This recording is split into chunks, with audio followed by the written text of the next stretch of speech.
birthday to you. Happy birthday, dear bro.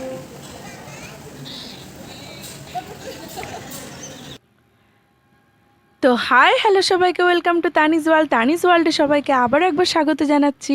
তো আজকের দিনটা ছিল 11ই জুন, যেটা কিনা আমার সুকর্ম কুকর্ম সবেরই সঙ্গী সাথী মাই হাজব্যান্ডের বার্থডে। তো এই হাজব্যান্ডের বার্থডে স্পেশালে সকাল সকাল তৈরি হচ্ছিল পায়েস, আর পায়েসের পরে তৈরি করতে চাপিয়ে দিয়েছিলাম গরম গরম বিরিয়ানি। বিরিয়ানি কিন্তু আমি এর আগে কোনোদিনও বানাইনি, এটাই আমার ফার্স্ট অ্যাটেম্প ছিল। তো ফার্স্ট অ্যাটেম্পে বিরিয়ানিটা কিন্তু জাস্ট অসাম হয়েছিল। আমি নিজেও কল্পনা করতে পারিনি যে বিরিয়ানিটা এত টেস্টি হবে। তো বিরিয়ানিটা সকাল সকাল বানিয়ে নিয়ে আমরা কিন্তু খাওয়া দাওয়া করে এক ঘুম দিয়ে বেরিয়ে পড়েছিলাম বিকেলবেলা ঘুরু ঘুরু করতে। তো বিকেলবেলা ঘুরু ঘুরু করতে আমাদের কিন্তু অন্য জায়গায় যাওয়ার কথা ছিল। তো আমার হাজব্যান্ডের কিছু প্রবলেম থাকায় আমাকে কিন্তু প্ল্যানটিকে চেঞ্জ করতে হয়েছিল। তো প্ল্যানটিকে চেঞ্জ করে আমরা কোথায় গিয়েছিলাম আর কী কী এনজয় করেছিলাম সেটা কিন্তু দেখতে হলে ব্লগটিকে ফলো করতে হবে। তো একে একে ব্লগটিকে ফলো করতে থাকো আর দেখতে থাকো।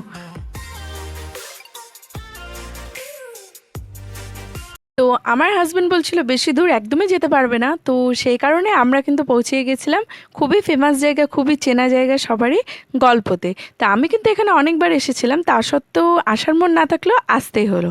তো এখানে গল্পের বাইরে চলছিল বাচ্চাদের কার রাইডিং। তো কার দেখে তো আমার বেটা পুরো পাগল হয়ে গেছিলো, কেননা ও কারের প্রতি প্রচণ্ড পরিমাণে দুর্বলতা। তো ওর এই সমস্ত কার রাইডিং চলার পরে আমি কিন্তু এন্ট্রি পথে এন্ট্রি করা শুরু করে দিয়েছিলাম। তো এন্ট্রি পথে এখানে সুন্দর ডানাওয়ালা পরে দেখে মনটা তো পুরো ঢঙ্গলি আর রঙ্গলি করতে শুরু করে দিয়েছিল। তো এই ঢঙ্গলি রঙ্গলি করতে করতে চারপাশটা ঘুরতে ঘুরতে দেখতে পেলাম একটা সুন্দর ডিশের মেনু। তো এখানকার মেনুটা ছিল কিন্তু পুরোটাই ম্যাঙ্গো রেসিপি। এই গরমে এত টেস্টি টেস্টি ম্যাঙ্গো রেসিপি দেখে পুরো মনটা যেন আর আটকে রাখতে পারলাম না, দিল পুরো খুশ হয়ে গেছিলো। তো তড়িঘড়ি আমি চলে গিয়েছিলাম দেরি না করে উপরে। তো উপরে গিয়েই বসে পড়েছিলাম পুরো জ্ঞান এবং ধ্যান দিয়ে মেনু কার্ড পড়তে। মেনু কার্ড পড়তে তো আমি পুরো ব্যস্তই হয়ে পড়েছিলাম যে মানে কি অর্ডার করব। তো পুরো জ্ঞান এবং ধ্যান দিয়ে অর্ডার করে ফেলেছিলাম অনেক কিছু। তো তোমরা দেখে নাও যে আমরা কি কি অর্ডার করে ফেলেছিলাম আর কি কি সারপ্রাইজ ছিল।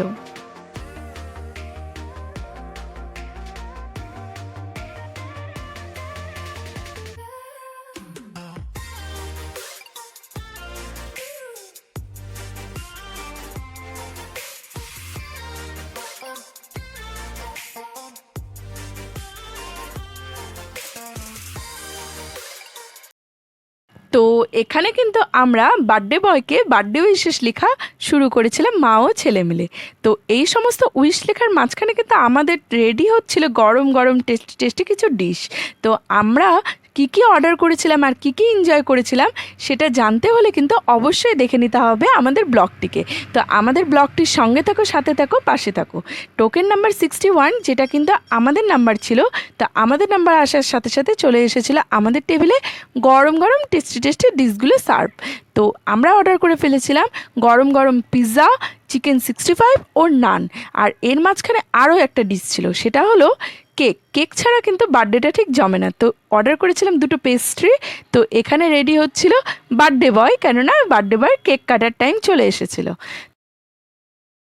তো লজ্জা শরম কাটিয়ে বার্থডে বয় কিন্তু কেক কেটে নিচ্ছিল। আর সেই সঙ্গে তোমাকে একটাই উইশ করবো, হ্যাপি বার্থডে টু ইউ। প্রতি বছর তোমার জীবনে এই দিনটি আসুক, তুমি সুস্থ থাকো, সবল থাকো, আর সব সময় আমার যত রাজ্যের দুষ্টুমিগুলো আছে সেগুলোর সঙ্গী সাথী হয়ে থাকো। তো আমার ছেলে পেস্ট্রিটা খেতে খুবই ভালো লেগেছে, অলরেডি 2-3 বার খাওয়া হয়ে গেছিলো। তো এর ফাঁকে চলে এসেছিলো আমার টাইম। তো আমি কিন্তু প্রথমে পেস্ট্রিটার মুখে নিয়ে জাস্ট অসাম, দারুণ টেস্ট। এর আগেও আমি এটা অনেকবার খেয়েছিলাম। তো বার্থডে বয়কে আমি এই পেস্ট্রিটা ভালো করে মুখ মিষ্টি করিয়ে দিয়ে আমার কিন্তু মনটা লেগেছিল সেই ম্যাঙ্গো ডিশগুলোর উপর। মনে পড়ে তোমাদেরকে যে লিস্টটা দেখিয়েছিলাম, এত গরমে টেস্টি টেস্টি আমের একটা রেসিপি অর্ডার না করে দিলে কিন্তু জাস্ট মনটা শান্তি লাগছিল না। তো আমিও অর্ডার করে দিয়েছিলাম আমাদের জন্য ম্যাঙ্গো লস্যি। দেখে নাও, এই যে ম্যাঙ্গো লস্যি দারুণ টেস্ট ছিল, জাস্ট অসাম। তোমাদেরকে কি বলবো, তোমাদেরকে বলবো যে তোমরা গিয়ে অবশ্যই কিন্তু ম্যাঙ্গো ডিশের থেকে একটা ডিশ অবশ্যই কিন্তু অর্ডার করো। তো দেখে নাও আমাদের এই ম্যাঙ্গো লস্যিটা কী পরিমাণ ভালো লেগেছিলো। আর আমার ছেলে তো পুরো আনন্দে এত পাগল হয়ে গেছিলো যে ও কিন্তু অর্ধেকের বেশি ম্যাঙ্গো লস্যি ওই খেয়েছিল।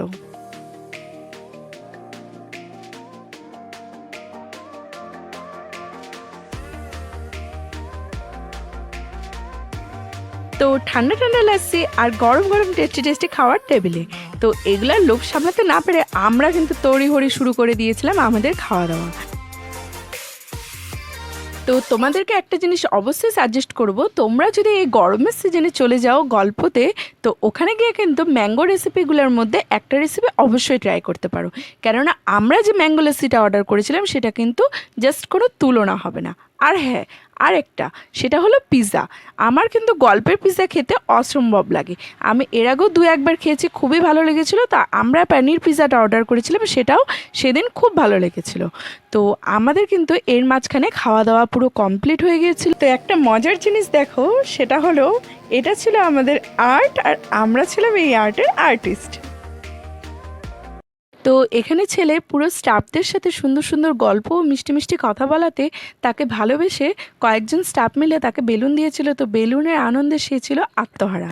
তো এই সমস্ত কিছুর মাঝখানে আমরা কিন্তু ব্লগের লাস্ট পার্টে চলে এসেছিলাম। তো আমাদের এই বার্থডে বয়কে অনেক পরিমাণে উইশেস ও ভালোবাসা দিও তোমরা সবাই। আর তোমাদের কাছে একটা রিকোয়েস্ট অবশ্যই করব, তোমাদের যদি আমার ব্লগটি ভালো লেগে থাকে তো আমার ভিডিওটি লাইক কমেন্ট শেয়ার করতে অবশ্যই ভুলবে না, আর সাবস্ক্রাইব করতে তো আরও ভুলবে না। তো চলো আজকের মতো এটুকুই। তোমরাও ভালো থেকো, সুস্থ থেকো, সবল থেকো। দেখা হবে আবারও নতুন কোনো একটি ব্লগ নিয়ে। আজকের মতো এইটুকুই। চলো tata, bye bye, good night.